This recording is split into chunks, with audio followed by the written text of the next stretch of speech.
God's desire is for me to share the gospel, to magnify his name throughout the earth. And I've been doing that. I have been sharing who God is to me, sharing my testimony, and my name is spelled Apryl because I believe God gave that to me. My mother spells my name with an I. God spells my name with a Y. It's an acronym for a promise to return your love. So he gives me what to say and I share with you. Um Last week though, God gave me a warning. And the warning was pretty much what I say to people all the time. I pray for humility. I pray that God keeps me humble. Um, you have to be careful though. Like you can be. I'm understanding today that I can walk around the earth doing good things, sharing the gospel, telling people about my Heavenly Father who is awesome and wonderful and majestic and powerful and all these things. But I could be at fault. I could be in danger of doing too much. And so the warning came. Though I'm doing things working in the kingdom, my relationship with God has to be most important. My relationship with God has to be most important. Not just talking about my relationship, but the actual relationship has to be most important. So God let me know through another person's testimony that that's very important. And God is checking me for my heart, not for what I'm doing, even though what I'm doing is for him. He's checking me for my heart. I found that I was becoming more concerned with what I was doing and like I share my videos on what God has put in my heart, but I'm running and sharing them with you even before I'm talking to God about it. I'm running to you before I run to God. That'll never be right for him.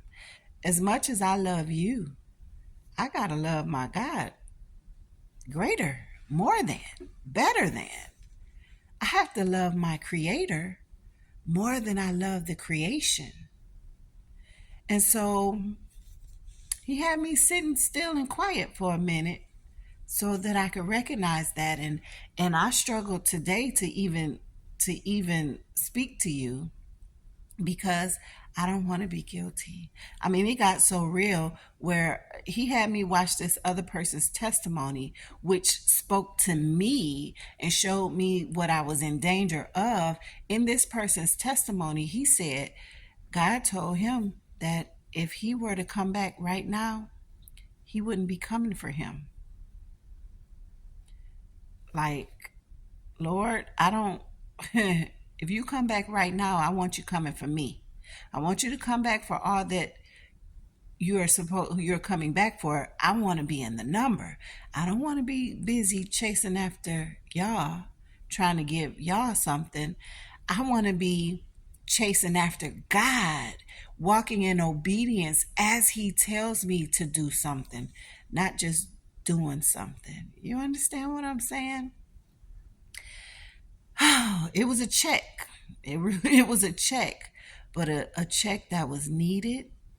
I thank God for conviction. I thank God for loving me enough to let me know, give me warnings, you know. My desire is to please God. I have to love him with everything I have, and then I have to love you. But I got to love him first. We got to put our priorities in order, and God has to be at the top. He has to be at the top, in the middle, all around, under, and everywhere, and everybody else and everything else has to fit in. But God has to be at the top, at the beginning, at the end, in the middle, all of that.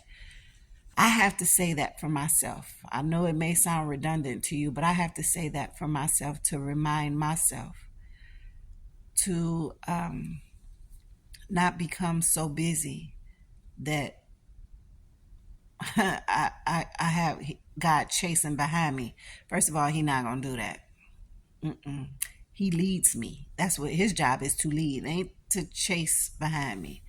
And I don't even want to make a mistake and put Him in the position of being behind me. That's not His place.